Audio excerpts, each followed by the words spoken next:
সংসার জুড়ে শুধু চলছে অশান্তি, বৌদি তাকে মেনে নিচ্ছে না। আমি কার কথা বিশ্বাস করবো? নিজের বউর কথা বিশ্বাস করো জামাইবাবু, নিজের বউর কথা বিশ্বাস করো জামাইবাবু। যে বউর কথা বিশ্বাস করে, যে বউর কথা বিশ্বাস করে না সে তো একটা কাপুরু। এই বইয়ের কথা বিশ্বাস করেন সুপুরুষ হওয়ার চেয়ে কাপুরুষ হওয়া অনেক ভালো। তাই এ সময় কি মনে করে?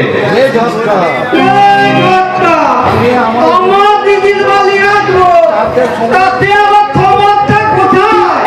কি চাও না? তুমি কি চাও না আমি এই বাড়িতে আছি? আমি দিদিকে গিয়ে বলছি, আমি দিদিকে গিয়ে বলছি, দিদিলে আমি তোল গলা, আর আমি তোর ঘর আসবো না। জামাইবাবু আমায় বলছে, জামাইবাবু আমায় বলছে। কি মুশকিল, আমি আবার কখন বকলাম? এসব শুনলে তোমার দিদি আবার অশান্তি করে। আমার দিদি অশান্তি করবে। দিদিলে তোর নামে বদনাম করছে। জামাইবাবু তোর নামে বদনাম করছে। প্লিজ চুপ করো। প্লিজ চুপ করো। তোমার এই বাড়িতে আসা যাওয়া নিয়ে আবার কোনো আপত্তি নেই। আমি শুধু জানতে এসেছি তুমি এই বাড়িতে এসেছো, তোমার কোনো কি বিশেষ দরকার আছে?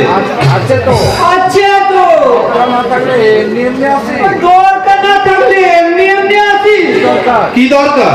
গলায় ওই পাড়ায় আমি মুখ দেখাতে পারছি না। রাস্তায় বেরোলে ওই রাস্তায় বেরোলে আমার বন্ধু বান্ধবরা আমায় টিটকারি বলে। ও মা, কেন? সবাই বলে সবাই বলে তোর জামাইবাবু মস্ত বড় অফিসার, আজ তুই কি না খেলা ঘোরা জামা প্যান্ট পরে ঘুরে বেড়াচ্ছিস? করতে পারিস, ওই দামি দামি জামা প্যান্ট পরতে পারিস না? এই দামি দামি জামা প্যান্ট? তবে আমি ওদেরকে বলে তবে আমি ওদেরকে বলে আসছি।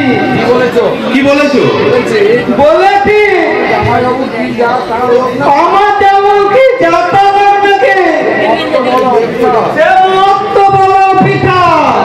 সে বলেছে আমার 5,000 টাকা জামা প্যান্ট কিনে দেবে। এই 5,000 টাকা জামা প্যান্ট? হ্যাঁ, সেই টাকায় আর সেই টাকায় তো নিতে এসেছি। আমি তো তোমার কোনো টাকা দেবো না। সেই ভালো, সেই ভালো, সেই ভালো। এই যাত্রা লে ঝটকা, তুমি দেবে না, টাকা তুমি দেবে না? তাহলে আমি দিদির কাছেই যাই। তাহলে আমি দিদির কাছে যাই। দিদি না, আচ্ছা তাই বললাম, জামাইবাবু তোর নামে টাটা বদনাম। এই চুপ, এই নে আমার কাছে 5,000 নেই, 3,000 টাকা আছে। 3,000 3,000? তাই ভালো। বাকি 2,000 তোমার কাছে জমা থাক, ওই বাকি 2,000 তোমার কাছে জমা থাকলো, নিয়ে নেবো। ও পরে নিয়ে নেব। 1,000 1,000, 2,000, 3,000। ও এই শনিগুলো যে কবে ঘাট থেকে না পেকে যাবে, এদের জন্য দেখছি আমাকে একেবারে পথে নামতে হবে। আই মা,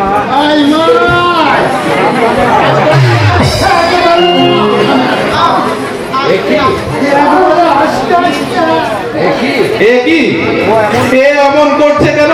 এর কি হয়েছে? ওগো, আমার যে সর্বনাশ হয়ে গেছে গো, বাথরুমে পড়ে গিয়ে আমার পেটের বাচ্চাটা নষ্ট হয়ে গেছে।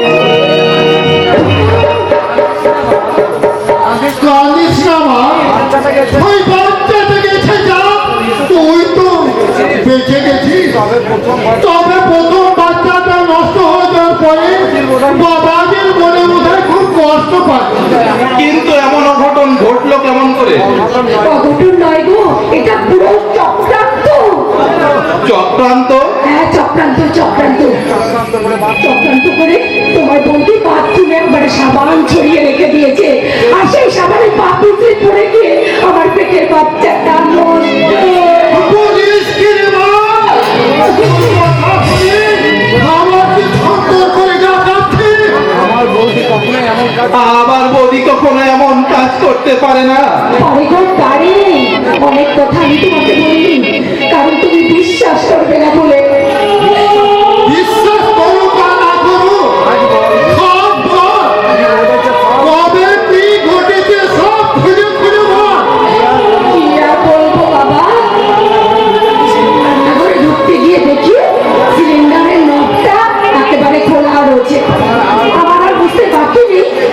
আমি রান্নাঘরে গিয়ে সিলিন্ডার অন করবো, তখনই একবার আগুন চলে বাড়িটা পুড়ে আমি মেরে ছাই হয়ে যাবে। বিউটি, কি রে মা?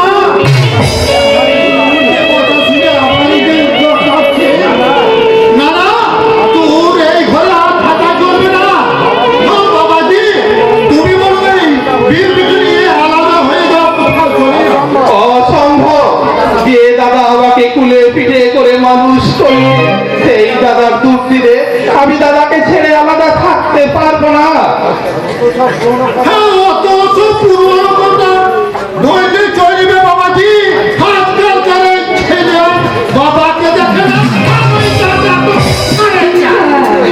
আমি কিছুতেই বুঝতে পারছি কিন্তু আমি কিছুতেই ভেবে পাচ্ছি না বৌদি নাকি বিউটির সাথে এমন আচরণ করছে কেন? হিংসা, হিংসা। হিংসায়? হ্যাঁ বাবাজি, ওই কাকুরি যে অন্তঃসত্ত্বা গর্ব ছেড়ে তোমার দাদা তোমার কাছ থেকে 5 লাখ টাকা দিলে আমার ঠান্ডা করছে। নেওয়ার মতলব রেখেছে। বাবা আছে, এই বিউটি মা বাধা দিচ্ছিল বলে তো ও তোমার বউকে ওর উপরে এত রাগ। ওই অন্তঃসত্ত্বা গল্প ফেলেছে মানে? হ্যাঁ, ওসব অন্তঃসত্ত্বা পঞ্চসত্ত্বা সব মিথ্যে বাহানা। বুঝতে পেরেছো? আসলে তোমার কাছ থেকে 5 লাখ টাকা বাগানোর একদিন না আমি আড়াল থেকে সব শুনে ফেলেছি। কি শুনেছো? তোমার বৌদি বলছিল আপনি তো বিয়ের পর থেকে পুরো পাল্টে গেছে, এবার থেকে তো আমাদের কার দেখবেই না। তাদের এই কাপড়ের অন্তঃসত্ত্বার গল্পটা ফেলে যদি 5 লাখ টাকা আদায় করতে পারি, তাহলে তো আমাদের বাকি জীবনটা ভাবতেই হবে না। বৌদি বলেছে এই কথা, আমি পাল্টে যাচ্ছি আর দাদা বৌদিকে সাপোর্ট করছে। করবি তো বাবাজি, তোমার দাদা যে আরো বড় কালপিট। এই কালপিট মানে? তোমার দাদা তো বিয়ের নামে তোমার ওই বোনকে যে বিক্রি করে দিয়েছে। থামুন, কি আজে বাজে কথা বলছেন? মাঝে মাঝে নয় বাবাজি, তুমি ভালো করে সব খেয়াল করে দেখো তোমার দাদা কার সঙ্গে কোথায় তোমার বোনের বিয়ে দিয়েছে, সে কি নিজে গিয়ে দেখেছে? না তো, শুধুমাত্র ঘটকের কথায় বিশ্বাস করেছিল। ঘটক নয় বাবাজি, ও একটা ছিল মেয়ে প্রচার করে দাঁড়া, আর সেই দালালের কাছে গিয়ে ওই তোমার দাদাকে বিক্রি করে দিয়েছে। না, আমি বিশ্বাস করি না। দাদা কাকনকে নিজের মেয়ের মতো ভালোবাসে, তাই দাদা কখনো এতটা নিষ্ঠুর নয়। সব কিছু না জেনে শুনে কাকনের বিয়েটা কাকন দিল কেন দাদা? তবে তবে এর মধ্যে কোনো কি রহস্য আছে? আমি ভেবে পাচ্ছি না, আমি কিছুতেই ভেবে পাচ্ছি না।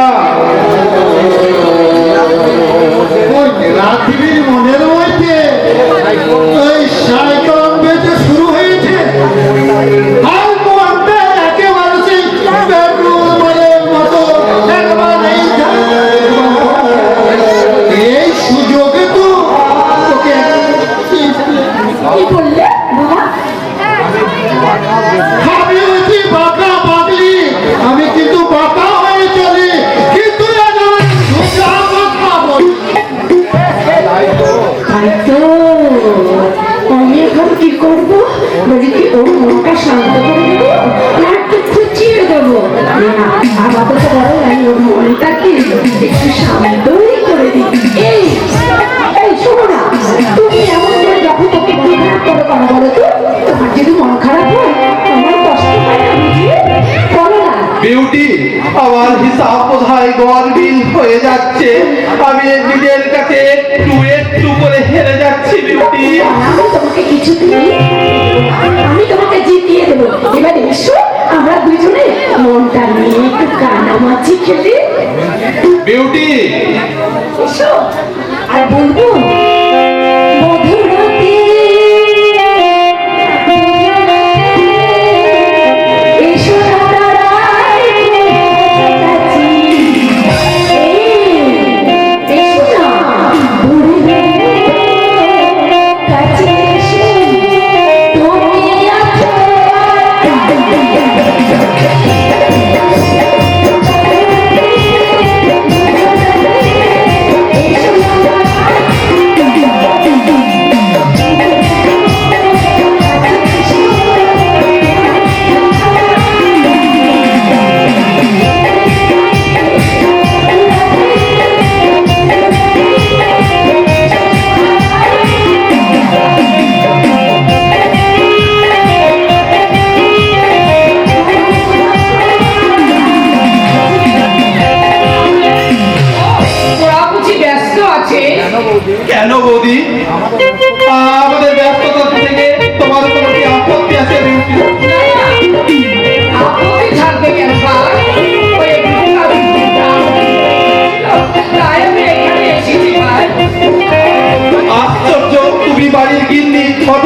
তা কোনো খোঁজ রেখেছো? আমি তুমি কি জানো বৌদি, তোমার জন্য আইমিন আমাদের কত বড় ক্ষতি হয়েছে? থাক না যাকে তাকে আমাদের বিপদের কথা নাই বা বললে। কি হয়েছে এই বিপি? আর যাকে তাকে বলছিস কেন? আমরা তো সত্যি তোর আপনজন। তাই যদি মনে করো বৌদি, তাহলে কেন বারবার বিউটি ক্ষতি করার চেষ্টা করছো? নীলাদ্রি, কি বললি? কি বললি রে নীলাদ্রি? আর একবার বল ভাই, শুনতে আমার কোনো ভুল হলো কিনা? কথা ভেবে ভালো করে যাচাই করে নি। বল নীলাদ্রি, আমার কথা বল। তার আগে তুমি বলো দাদা, কাকনকে কোথায় কার কাছে বিয়ে দিয়েছো? কথা বলার মানে সবার কাছে তো তুমি প্রচার করে বেড়াচ্ছ কাকনকে নাকি নিজের মেয়ের মতো ভালোবাসো। সেই মেয়ের মতো কাকনকে কোথায় বিয়ে দিয়েছো? নিজের বিয়ে দিতে আসার প্রয়োজনটুকু মনে করেছো? কোনো কিছু না দিকে শুনে তাড়াহুড়ো করে কাকনের বিয়েটা দিয়ে দিলে। এটা হয়তো আমার ভুল হয়েছে। ওই ফটকের কথা মুখে বিশ্বাস করে এইভাবে বিয়ে সিদ্ধান্ত নেওয়া বোধহয় ঠিক হয়নি। আর তাড়াহুড়ো বলছিস ভাই? রাহুল আর কাকনের এই বিয়ের ব্যাপারটা যদি জানাশোনা করে ফেলে, তাহলে পাত্র পক্ষ যদি ওর বিয়ে না দেয়, সেই জন্যে আমরা তাড়াহুড়ো করে ওর বিয়েটা আমরা সেরে ফেলেছি। মিথ্যে কথা, বিয়ের নামে ওকে বিক্রি করে দিচ্ছি। কি বললে বৌমা? বিয়ের নামে বিয়ের নামে কাপড়কে আমরা বিক্রি করে দিয়েছি। হ্যাঁ, পরিস্থিতি তো তাই বলছে দাদা।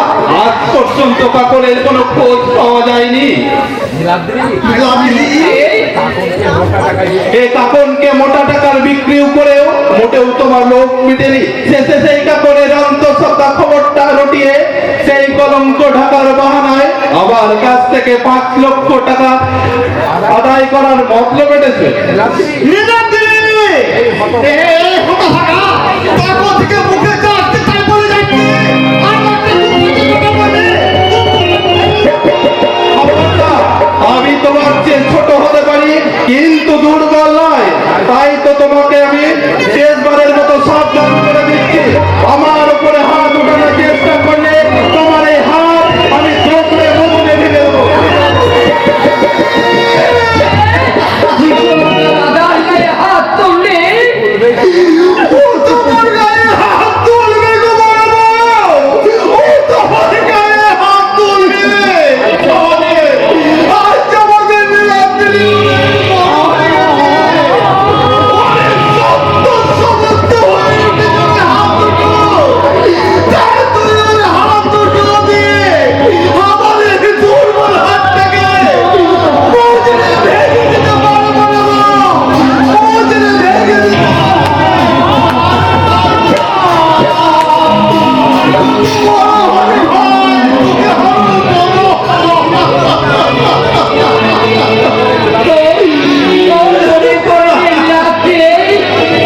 একবার ছোটবেলার কাছে উঠতে গিয়ে তোর ডান হাতটা তোর ভেঙে গিয়েছিল।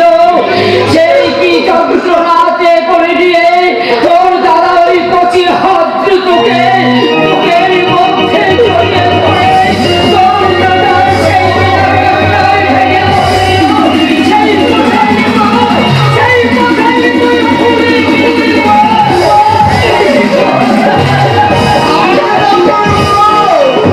সব কথাকে সব সময় মনে রাখতে আছে গো বড় বউ। তাহলে যে প্রায় মানুষ শব্দগুলো সব মিথ্যে হয়ে যাবে গো বড় বউ। কি বললে? মিথ্যে হয়ে যাবে।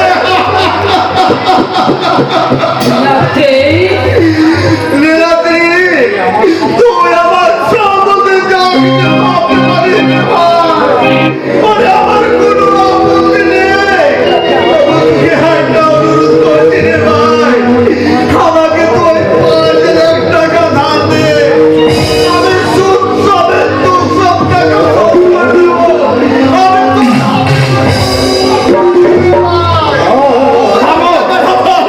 দে। টাকা ধার দেয় তো দূরের কথা, আমি তোমাকে 7 দিন সময় দিলাম। এর মধ্যে যদি আমার বোন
আমি ছদ্মবেশী হতে আমি ছদ্মবেশী হতে যাবে কেন? আমি তো সাতমস্ত পাচ্ছি আছে। তাই যদি হয় তাহলে তুমি রাহুল না গান গাইলে কেমন করে? अरे काकून का बीबी हाथ में तो हाथ लगे पहले हमारे हुई दोस्त राहुल का पास हम इस बात का सुने आज তুমি সত্যি বলো যার সম্বন্ধে তুমি এত কিছু জানো সে এখন बोलबे काकून बीबी बोलबे हम हाथ छापने के सब साथ बात बोलिबे अपने हाथे की कागजটা কবে বলে আমি ছুপায়ে রেখেছিলাম আসলে তোমার রাহুল হইয়া গেছে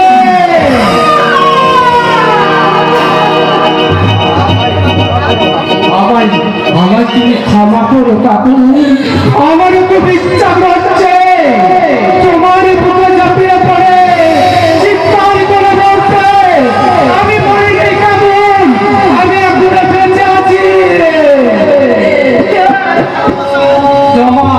তোমার ওই ভালোবাসার জোরে আমি বেঁচে আছি অনিবার্য কারণে সেটা এখন আমি বলতে পারবো না তুমি আমাকে কি জানালে? আমি সারা জীবন এই নরক পুরীতে নরক যন্ত্রণা ভোগ করে চলেছি। সেই যখন আমার জীবনে নেই তখন আমি আর বাঁচতে চাই না, আমি মরে যেতে চাই। শান্ত হও কাকুন তুমি শান্ত হও তোমার রাহুল নয় বেঁচে আছে তোমার রাহুল কাকুন আমি তোমার রাহুল তুমি আমার রাহুল না, তুমি বেঁচে আছো। হ্যাঁ কাকুন হ্যাঁ আমি তোমার রাহুল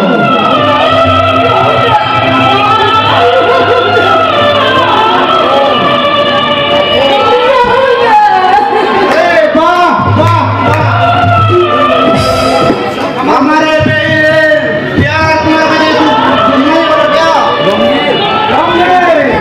আমার ওইনের থেকে এই জিনিসটা हमारे कहने থেকে চুগলি তোমার কাছে বেশি জরুরত হলো क्या?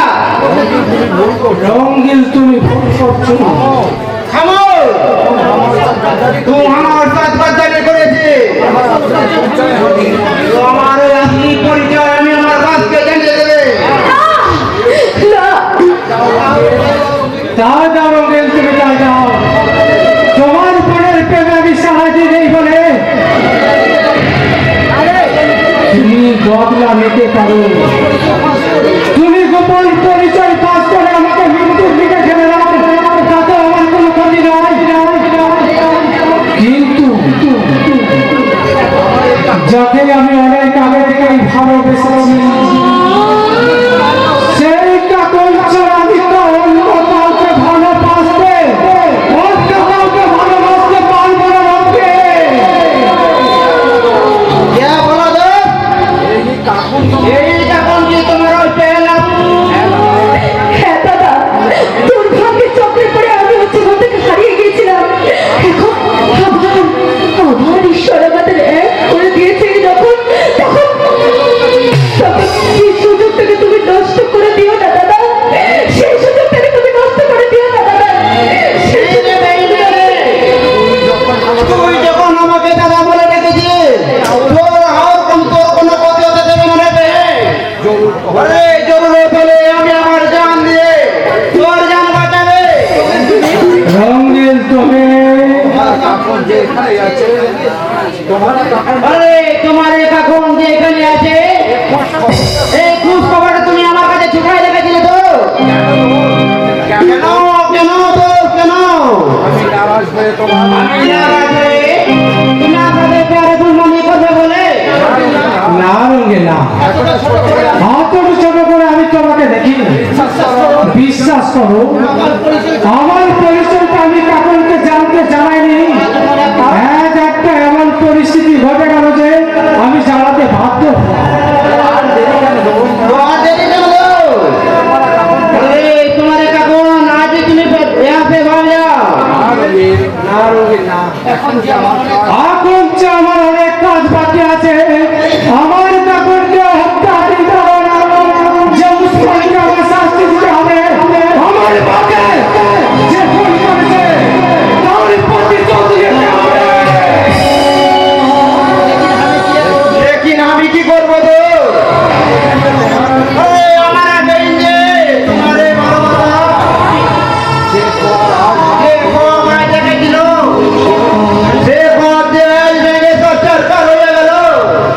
চাইলে আরে তুমি চাইলে আমার বহিনের ভাঙা তোমার বইয়ের ভাঙা দিলটাকে আমি আমার পেয়ার দিয়ে জোড়া লাগিয়ে দেবো। আর কত যে দিদির তুমি জোড়া লেগেছো না? আরে না না আরে না না, আর কাউকে আমি আমি কাউকে পেয়ারের কথা বলি না, তুমি বিশ্বাস করো রঙের আমার সবটুকু পেয়ার শুধু আমি তোমার ফোনের জন্য জমিয়ে রেখেছি, এবং শাদি যদি করতে হয় তোমার বহিনকেই করবো। লেকিন শাদি के बाद আমার বহিনকে তুমি আমার বেনকে কার কাছে কত দামে বিক্রি করবে? না তুমি ঠিক করে দাও না। আরে ছি ছি ছি ছি। এ তুমি কি বলছো? এ তুমি কি বলছো? নিজের শাদি করা বিবিকে কি অন্যের কাছে বিক্রি করা যায়? কাপড় নিয়ে ও কখন দিতে তোমার ওই শাদি করা বিবি ছিল? আরে ওর কথা ছাড়ো আরে ওর কথা ছাড়ো, ও ছিল বছর ঠিকা, আমি শুধু বিয়ে টোপসা দিয়েছিলাম। और আমার বেনকে শিকার করার জন্য তোমার প্যার তুমি বুঝি তোমার প্যারে টোপসা যেতে পাই না উসমান? রাগে! लेकिन उसियार उस्मान ভালো যদি চাও আমার ওই বেন থেকে পরিমাণে রাখতে তোর আমি আগ বিলকুল তুলে নেবে, বিলকুল। নজর যখন দিয়েছি তোর বোনকে তখন তো তোর বোনকে আমি তুলবো। আরে আদর করে পেয়ার দিয়ে মলটাকে কাছে টানতে দেখছিলাম বলে দাম বাড়াচ্ছিস, তাই না? তোর বোনকে যদি রাস্তাতে নামাতে পারে আমার নাম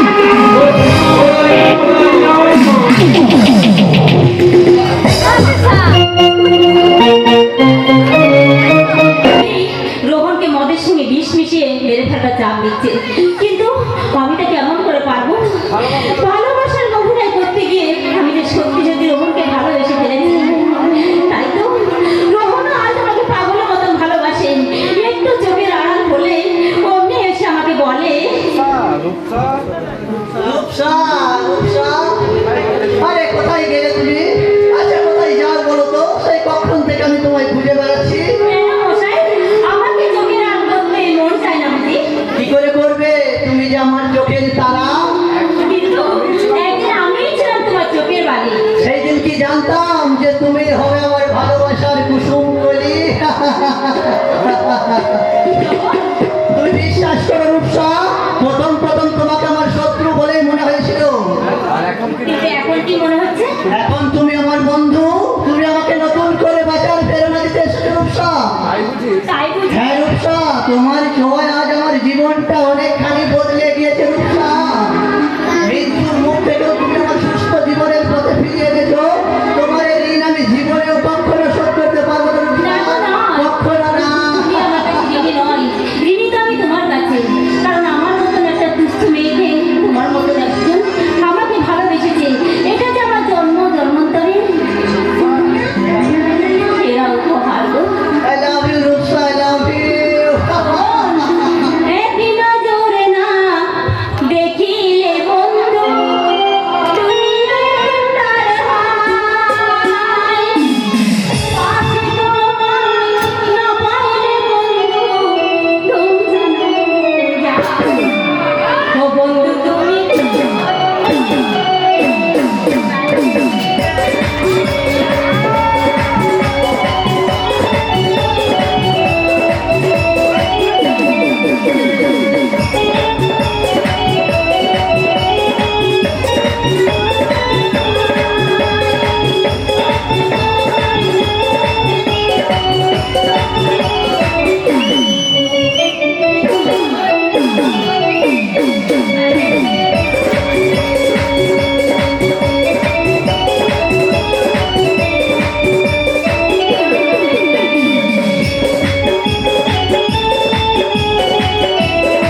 আগুনের কারবারে আমি কেরোসিন না ঢেলেছি তো আমার নাম কৌশিক লোহিনী।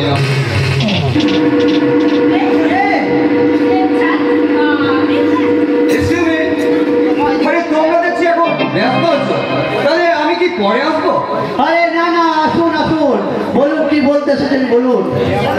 ইয়ে মানে একটা সিরিয়াস ব্যাপারে কিছু কথা বলতে এসেছিলাম। সিরিয়াস ব্যাপারে কথা? ওই সিরিয়াস ব্যাপার বলতে ওই কিছু ওয়ার্কাররা মালিক পক্ষের সাথে কথা বলতে চায়, তাই আমি চাই তুমি যদি ওদের সাথে কথা বলো আর কি। নিশ্চয়ই যাব। যারা মুখের রক্ত জল করে কোম্পানিটাকে তিল তিল করে বাঁচিয়ে রেখেছে তাদের আবদার মেনে নেওয়াটাই তো আমাদের কর্তব্য। যাও রাহুল, ওই তোফান সিং গাড়ি নিয়ে বাইরে ওয়েট করছে, ইমিডিয়েটলি তুমি ওখানে তাড়াতাড়ি যাও। ওকে, আমি এক্ষুনি যাচ্ছি। হ্যাঁ রূপসা, ওই ফিরে এসে তুমি আর আমি একসাথেই লাঞ্চ করবো, কেমন? আসি, বাই।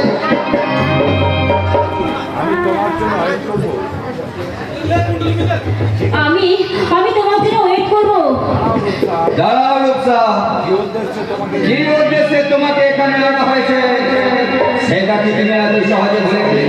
না স্যার, আমি ভুলিনি, তবে আমার শরীরে মানুষের রক্ত বইছে তো, তাই মনসত্ব বিক্রি করে আপনার পাপের ভাগিদার হতে আমার বিবেকে বেড়েছে। আরে তাই বুঝি? ওই ভালোবাসার জালে রহনকে জড়িয়ে তুমি এখানে থাকার জন্য, পাকাপাকি হওয়ার জন্য তৈরি হচ্ছ, তাই না? কিন্তু তুমি কি জানো, ভুলে গেছো তোমার আসল পরিচয়টা কি? I mean, তুমি যে একটা বলগার, সেটা রহন জানলে তোমাকে রহন ওই রাস্তায় ছুড়ে দেবে। তাও আমার সান্ত্বনা থাকবে যে, কিন্তু মনে আমার সান্ত্বনা থাকবে যে আমার দেবতার মতো মানুষের কোনো ক্ষতি করিনি। করবে করবে, যে কাজের কন্টেন্ট নিয়ে তোমাকে এখানে আনা হয়েছে সেটা ফিনিশ না হওয়া পর্যন্ত আমি একেবারে তোমাকেও ফিনিশ করে ফেলবো। অসম্ভব, আমি মরে যাব, তবু ওই রহমান বাবুর কোনো ক্ষতি আমি করবো না। সেটা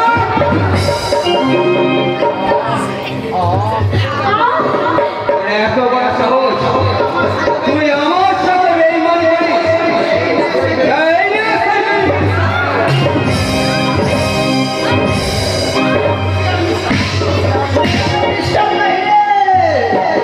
এই রূপসা দেহে আরেকটা আঘাত করলে তোমার ওই হাতটা আমি চিরদিনের মতো ভেঙে দেবো, শয়তান। এ কি তুমি এখনো যাওনি? না, কারণ ওই তুফান সিং আমাকে বললো যে তুমি কোনো চক্রান্ত করার জন্য আমাকে এখান থেকে কায়দা করে সরিয়ে দিতে চেয়েছিলে, কিন্তু আমি ফিরে এসে বুঝলাম ওই তুফান সিং এর কথাটাই ঠিক। এই মহন্ত পান সিং, আরে তোমাকে আমি পরে দেখা নেবো। এখন বলো তো মিস্টার মেহেদি, তুমি এই রূপসার দেহের উপর কেন এত নির্মম ভাবে তবে শয়তান বলি রে, আরে রোহনকে ঠিক মতো দেখা পড়াশোনা করিস না বলে আমি না হয় তোকে একটু শাসন করেছিলাম, আর তাতে রেগে গিয়ে তুই আমাকে কে বলেছে যে রূপসা আমাকে ঠিক মতো দেখাশোনা করছে না? মানে কে আবার? হ্যাঁ, মানে তোমার বাবাই তো আমাকে বলেছে কথা। এমন কথা আমি তোমাকে কখনো বলিনি ম্যানেজার, আর কেনই বা বলতে যাবো? আরে আমি তো নিজের চোখে দেখতে পাচ্ছি রূপসা এখন রোহনকে যথেষ্ট কেয়ার করছে, বরং তুমি যে ওদের ব্যাপারে বাধা দিচ্ছ সেটা আমি বেশ ভালোই বুঝতে পারছি।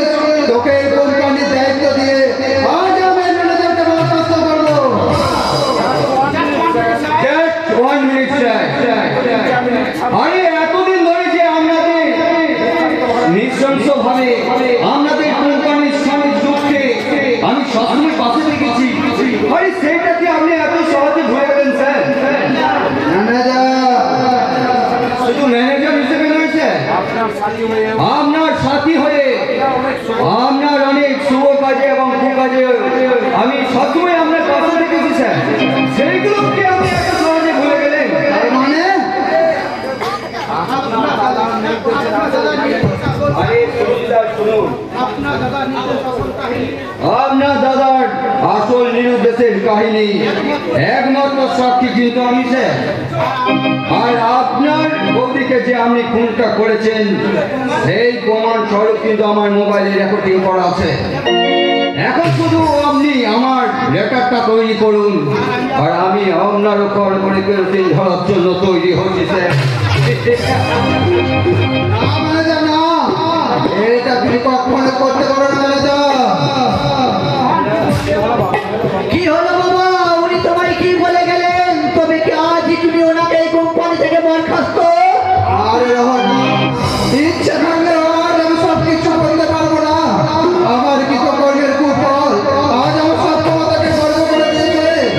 তাই তো আজ আমি এই দত্ত ফ্যামিলি হাসপাতালে দুর্গন্ধের কালো মেঘ দেখতে পাচ্ছি। আর আমাদের কোনে হাইবে রহন, আর আমাদের কোনে হাইবে। দাঁড়াও দাঁড়াও বাবা, দাঁড়াও।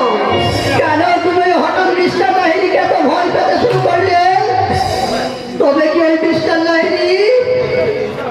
না ছোট দাদাবু, না ছোট দাদাবু, এ কি হারামদা?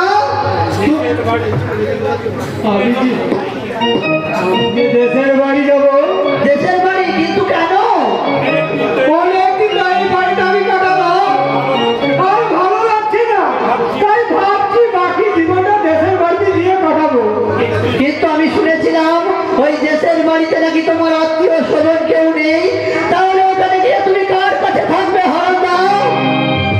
আমার এক দুঃসম্পর্ক ভাই তো আছে, তার কাছে আমি বাকি জীবনটা কাটিয়ে দেবো। আমি চললাম। দাঁড়াও দাঁড়াও হারামদা, দাঁড়াও। আমার বাবা কি তোমায় কিছু বলেছে? না আমাকে কিছু না, ছোট বাবু আমাকে কিচ্ছু বলেনি, আমি কিচ্ছু শুনিনি, আমি কিচ্ছু জানি না, আমি যাই।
যতটা পেটে ধরেছে তার ডবল খেয়ে পেরেছি।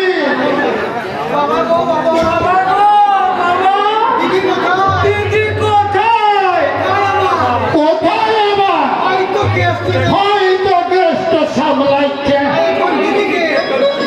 তাই এখন তোর দিদিকে কি দরকার? চলো খাবো। সে কি রে হতো আগে? আমি যে প্রথম বেঁচে বসে ওই তৃতীয় বেঁচে বসে উঠেছি। হ্যাঁ, তো খেয়েও হয়নি। আবার শেষে কি যাবে চলিয়ে রাখছে।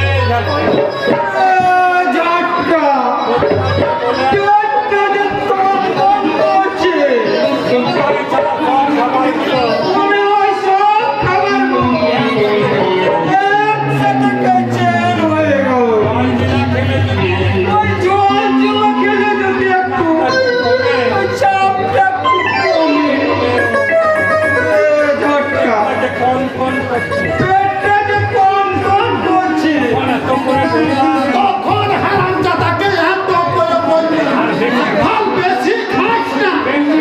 হাত দুর্গা থেকে পেয়ে যাবে। আমার কথা তো কোনো বলেই শুনলি না। আমার খাবার খেয়ে কিছু হয়নি। ওই খাবার শেষে ওই বালতিতে একটা কি মিশানো ছিল না, সেটাই খাওয়ার পর পেটটা পাচন করছে। কি করেছি রে?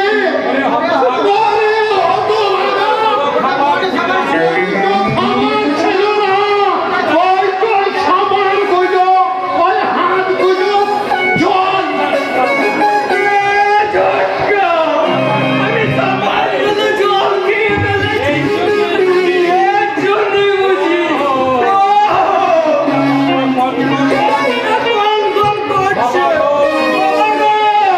আমি পায়খানা দেবো। ধরো আমাকে, ধরো। আমি পায়খানা যাবি তো তোকে ধরতে হবে কেন? আমি কি তোকে কোলে করে নিয়ে যাবো? কোলে নাই বাবা, আমাকে চেয়ার তোলা করে নিয়ে যাও। কোলে হয়ে যাবে।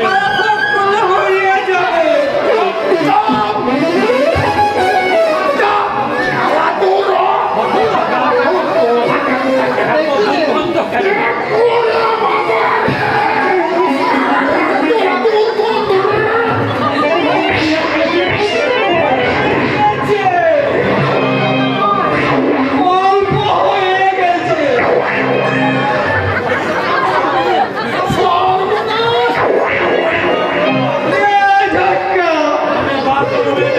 আমি বাথরুমে যাব।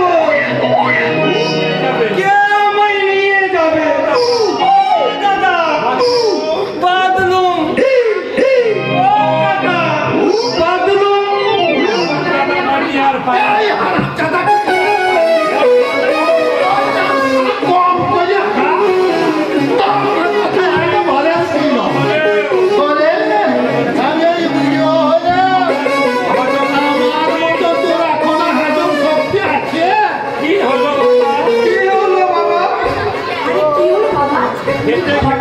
খেতে খেতে তুমি খাবার থালা থেকে উঠে এলে কেন?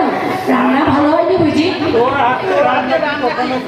হ্যাঁ, তোর হাতে কি রান্না কি খারাপ হয় মা? সেই জন্য তো এই বুড়ো হয়েছে। 65 খানা লুচি আর এক থালা পোলাও, আর সেই সাথে এই পাঁঠার মাংস কেজি দেড়, আর 40 খানা হচ্ছে রাখবো। রাবড়ি, দই, পাঁপড়, একসাথে আনবো। সারাদিন দিতে। আর খেতে পারতাম রে মা। তুমি ছেলেটা কেন বাবা? কি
বলছো আমাদের ভাগ্যে শুকনো রুটি আমরা কি সত্যি আলাদা হয়ে গেছি গো বড় বউ? সত্যি কি আমি আলাদা হয়নি গো, কিন্তু আমরা আলাদা হয়ে গেছি। আমরা যে করি আর ওরা বড় লোক, ওই বড় লোকের খাবার কি আমাদের সহ্য হয় বল? আর